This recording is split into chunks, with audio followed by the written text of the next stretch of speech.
At nandito po ngayon kami sa aming bayan, sa aking bayan, kung saan ako isinilang, kung saan ako lumaki, kung saan ako nagdalaga, ang San Juan, Batangas, upang i-celebrate ko ang aking 77th birthday. At kasama ko dito, syempre, ang mga natatangi ko mga kaibigan na talagang nagbiyahe all the way from Manila. 3 oras sila nagbiyahe dito, walang traffic. Pero kung may traffic, mga 4 hours yun. At ang mga latest beauty queens, mga former beauty queens at higit sa lahat, andito ho yung aking kagrupo na talaga ng mga former beauty queens na, you know, umasenso na sa buhay, naging magagaling ang buhay, na tinawag naming Beyond Beauties, na kami naman ay talagang nakatutok sa pagbibigay ng charities at pag-aalay ng mga kung ano mang meron kami sa mga taong mga nangangailangan. Kaya halika kayo, samahan ninyo ko. At syempre, ito pong okasyon na ito, hindi magaganap kundi dahil sa babaeng ito. Yes! Ito po talaga aking favorite anak ko. Ang dating Miss Universe 1979, Dang Cecilio / Palangka. Ining! Yes, Mama. Hello, Mama. Pinagbigyan mo ako dito sa vlog na ito. Of course. Tapos, alam po ba ninyo na kami ay mayroong organisasyon? At ang mga miyembro nito, puro mga beauty queens, designers, mga hairstylists. At basta yung may puso para tumulong at mag-share ng blessing sa kapwa. Yes. Kasi blessed na sa buhay. Oo. Yun. Tapos ano nga pa ba yung mga ating nagawa na sino ba yung mga organisasyon na ating natulungan? Okay, kasi nag-start tayo, Mama, 2014 pa. Yes, correct. Yes, napaka-informal lang ng aming organization. Saka naganap yun during my birthday. Yes. Nag-umpisa yung seed noon kasi just like today, we're celebrating Mama's birthday. Diba? 77 na ako. Yes. So yung mga nagmamahal kay Mama at mahal din niya, we always make it a point to be present, to rejoice with Mama and celebrate his birthday.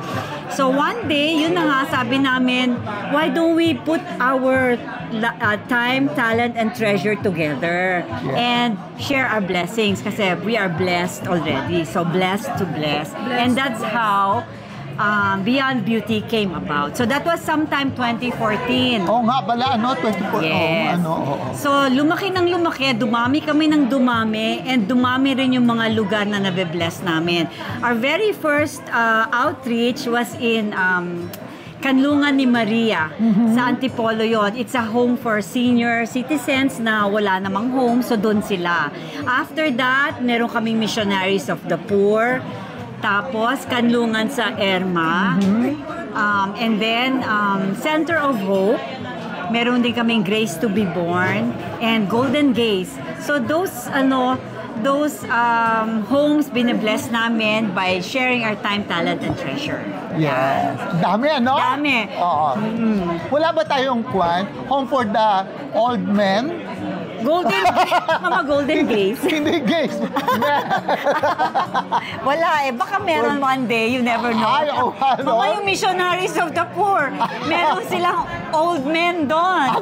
Children, na merong, ano ba yung kanilang, Mama, condition? Yung mga cerebral palsy.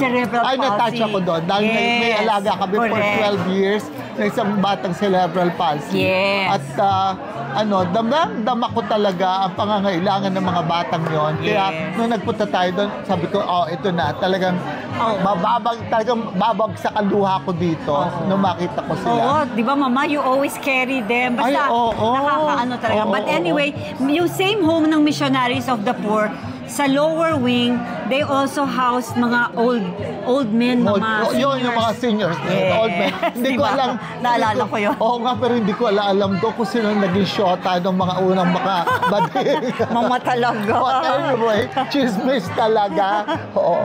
And then, so tapos, ayun, naging napakasaya naman namin. Pero syempre, hindi naman kami lang puro pagbibigay or puntahan namin mga orphanage. Kasi baka mapagkamala kami si Mother Teresa na.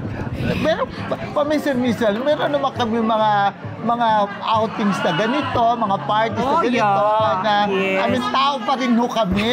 Hindi, Mama. At saka kahit may outreach kami, sobrang masaya. Correct. Hindi siya yung parang outreach na pagtulong na trabaho. Hindi. Because we enjoy, number one, we enjoy each other's company. Yes. Number two, it's really fulfilling. Pag nakasama mo, like when we go to Mama sa Center of Hope, yung mga girls doon, oh my gosh, kami talaga yung we leave the place so blessed. Ay, Talagang totoo. hyper ka sa saya, di ba?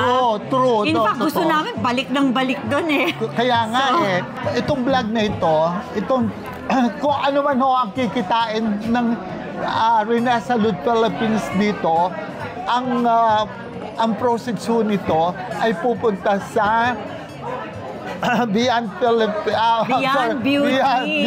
Wow, Mama, thank you. Beyond Beauty. Yes. Kung ano yung aming mga gagamitin sa pamamahagi sa mga nangangailangan. Ito po ay magagaling sa kikitain dito po sa Thank you, Mama. nito. Totoo. We can bless more. Yes. More children. Correct. More people. For people who are in need. Kaya po, may I request pakiusap naman, mag-like kayo, mag-share, and subscribe dito sa channel na ito. It's for a good cause, for Beyond Beauty. I love you, Mama. Thank you. God bless you more. God bless you more. Thank you.